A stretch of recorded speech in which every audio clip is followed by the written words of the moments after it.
Hey adventurers, so today is going to be another book review. This is for actually a novella, and that is Edgedancer by Brandon Sanderson. So this is basically Stormlight Archive 2.5. It sits in between the events of Words of Radiance and Oathbringer.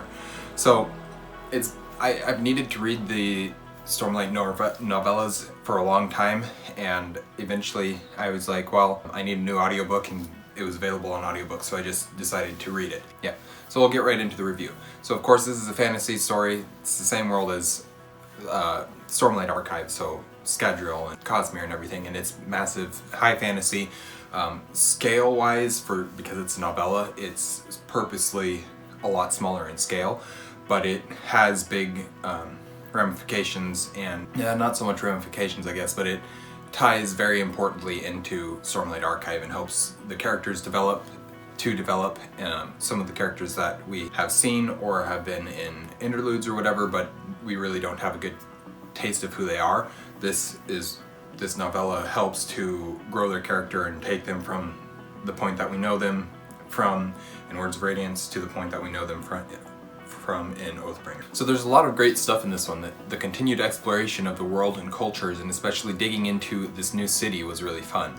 Seeing how important and respected the Prime Akasix is, even in other nations outside Azamir, it was really cool. It was great.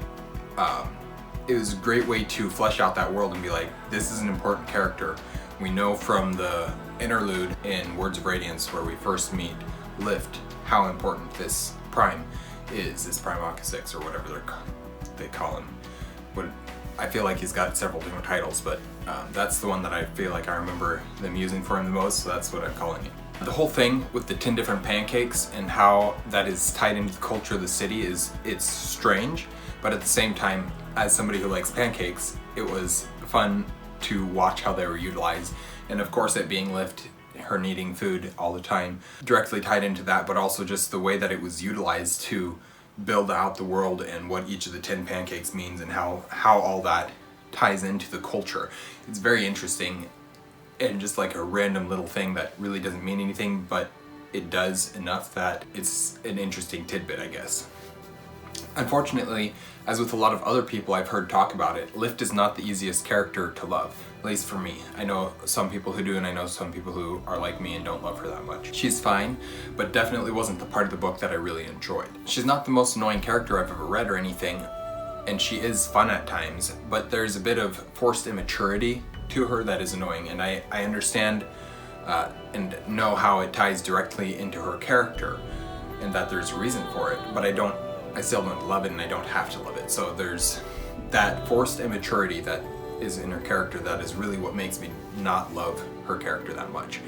Characters like, there's plenty of other immature characters in Sanderson's works. I'm thinking specifically of Wayne, where he can act very immature at times, but it's not forced immaturity in the same way as it is with Lift. And it's really weird because Lift is a kid and Wayne is not, but still, it's just the way that it's done for Lift, I don't love. I liked getting to see more of Taln and his motivations. That is really where this novella shone, in my opinion. We've seen a lot of Taln throughout the series so far, throughout the main books, but none of that really goes into his character and motivations nearly as much as this one, which that was, I don't know where I heard the interview or whatever, but at some point, it must be at the end of the novella, Brandon talks about why he decided to write this story. I mean, he liked Lift and he wanted to write a story about Lift, but he also needed more to it, and it was this perfect opportunity to flesh out Taln quite a bit. And so that was really nice to see, seeing how the two tied together, but also getting to learn a little bit more about Taln and who he was as a person, more so than what we know him to be from the main books. Like I mentioned, I like seeing more of the world, and especially how other parts of the world are reacting to the new storm. That is a big part of this book, or choosing not to react, I guess, in many instances. Again, it adds to the believability of the world because the different cultures react as their cultures tell them to. Some are skeptical, some are trusting, and some don't believe in it at all, etc. There's a wide range of, well, should we trust this? Should we not trust this? Is this real? I don't think it's real. I'm not going to believe it. And then it happens, and they're like, oh, it's real.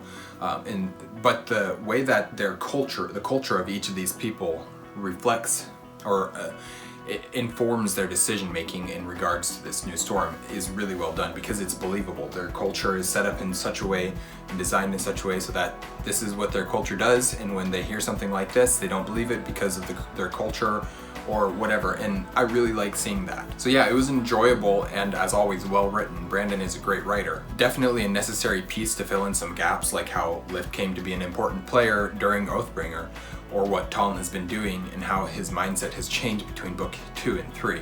So there was a lot of stuff in this book that was very necessary and that was very good, technically speaking, especially, but there's also, it doesn't have to be my favorite. It's a novella, it's fine. I like seeing a lot of the Moor world.